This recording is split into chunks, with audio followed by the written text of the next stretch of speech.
All right, so Barfly Sports are here with the main villain. The man who has basically created a lot of interest in Aston Villa here in the Cayman Islands, which is quite an achievement, I'll tell you. And of course, he's part of the whole network of villain fans all around the world, and of which in America they have a strong support. So his name's Russell, and well, what do you make of today's game, I suppose, before we go any further? The outcome was as expected. Siege mentality, Man City, 151 charges against them, 151 reasons why they were never going to lose today, I would suggest. We all acknowledge they're a much better team. We understand that, but football's a funny game, and there's occasionally lesser teams can, as we all know. So you never give up hope. You approach each game and think, yeah, we can win this, and we have. In the reverse fixture, we were excellent. We managed to secure a 1-1 draw. Great performance, and I would say many Villa fans in the reverse fixture turned up thinking, oh my goodness, this could be a thrashing at Villa Park. As I've read on social media in the last 24 hours, a lot of Villa fans expecting the same today. It wasn't quite a thrashing, but the first half, after the first goal, after the second one in, it was very comfortable for Man City. Yeah. And positives from today? The Colombian cameo from Duran, who had a fantastic effort hitting the crossbar. Yeah. Ditto, I'd say, about the little cameo from little Phil Coutinho. Loved his contribution, his eagerness to get involved, and there's certainly no ego involved with little Phil, because you read about how he's training, the manager quotes about him. Yeah. Everything about him is fantastic. He's past his best, we all acknowledge that. But and Ollie still doing I'm a big fan of Ollie Watkins. Yeah. I know strikers will invariably be measured by the goals he scored, and the lads tell me he's only scored about 7 this season, I understand. But Ollie's contribution across the front line is so much more than the goals he scores. I know he terrorised Arsenal not long ago. He thoroughly deserved his call up to England a season or two ago. Yeah. And then he didn't get picked for the Euros, but he's a very good striker. What Villa do lack is an out-and-out goal scorer, and it would make a difference to our position in the league. And we were talking off camera earlier about, and at least your desire to give the manager time, obviously. You look at his CV, his track record is full of trophies, and you just think the class. I wouldn't say it's just that. You look at what he did in his first ever match. Man United at home. We hadn't beaten Man United at home in the Premier League for 27 years or something. A long time. He organised the whole team that day to counter Man United's strengths, and we won 3-1. It was a brilliant. And the way he changes mid-game, he can change. You can see we're under the costume, whatever. But he does change formations in the game when he. I give him a lot of time to get some of his own players that suit his way of playing it. This is effectively Steven Gerrard's squad, Dean Smith's squad. Give him time. And very happy with the appointment. And how have you managed to create such an interest in Villa in the Cayman Islands? I mean, I've only been in the Cayman Islands for coming up to 16 years, but a lot of credit to the former chef of this place, Fidel Murphy's, who was a Villa fan from Ireland, Dave. Chef Doc, as he was quite known, and Mick, who is a Brummie like myself. Mick and Dave were the ones who instigated interest in Villa, but there was only a few of us around before 2006-07. And all I did was apply to Villa to register us formally as a Lions club with the club. So we're there on the website. Somebody comes as a tourist or an interest in Aston Villa, they go on the website, look at the Lions clubs, the hundreds around the world. Where am I in the world? Click on the Cayman Islands and you'll find, it's my name, but it's not about me. It's about the fact that we've managed to generate over almost 40 of us now. As a new Villa. Welcome to Harry W, who arrived today. First new Villa fan on Ireland. It's lovely meeting new Villa fans on Ireland.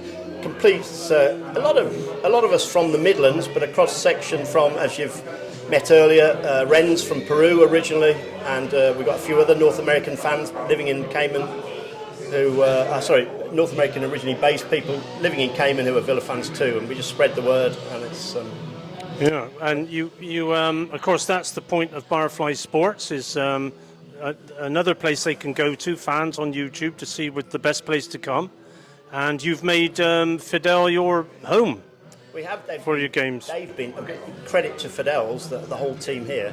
They've made us welcome for a number of years now. Yeah. The fact that we've got our own little corner Yeah. behind my shoulders, the corner where we always meet. We usually have that screen to watch all our matches.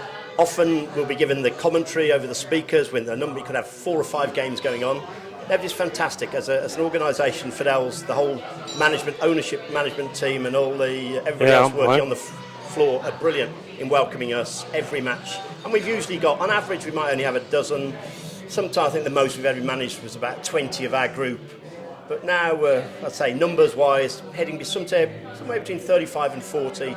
We're never going to get 100% of us all turning up to one match because you've got so many options to watch matches these days. So you can watch it at home, you can watch it on your iPad as you're travelling. You can. Yeah, and I was looking at the badge on your shirt. It's very nice. And credit to we have one guy we haven't mentioned, or I haven't mentioned yet. Sorry, is a guy called Lee. Lee, who couldn't be here today because he had something else on. He'd already pre-organised a brunch with friends to celebrate their birthday. Lee and Renzo are the ones that organise all our merch over the years. Yeah, nice embroidery there. Polos, yeah, exactly. They're very, very good.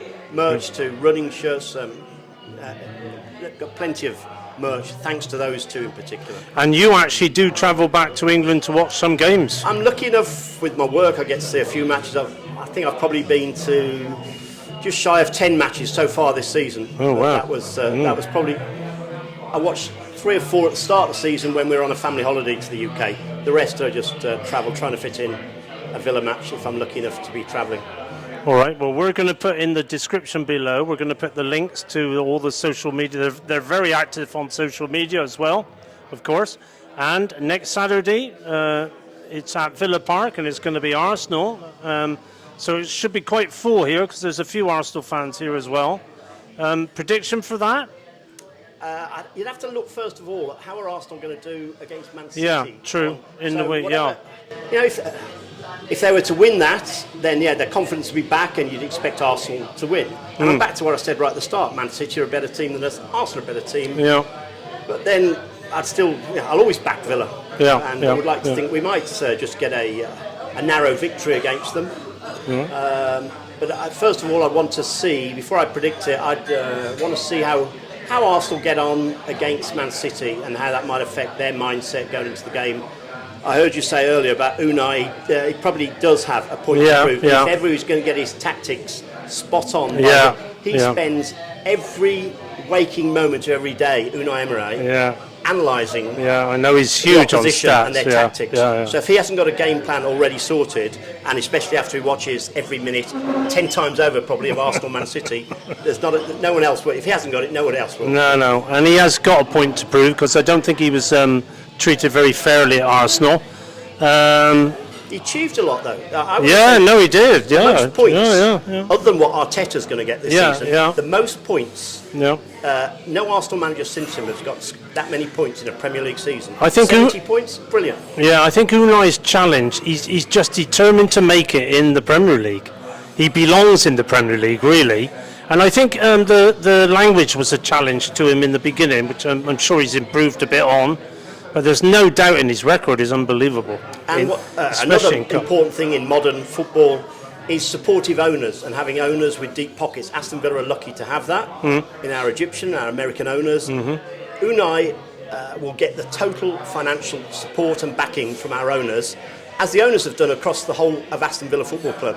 From the state-of-the-art training ground we've got at Bodymore Heath to the investment in the women's team. The women's team are doing significantly better for the first time ever this season in the Women's Super League.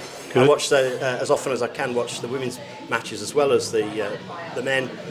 And that is thanks to the supportive owners that we have. While you've got that, you'll have a football club. We know clubs which have gone to the wall without that support. All right. Well, nice to meet you, Russell. Welcome to Cayman. And soon. And your entire villain family.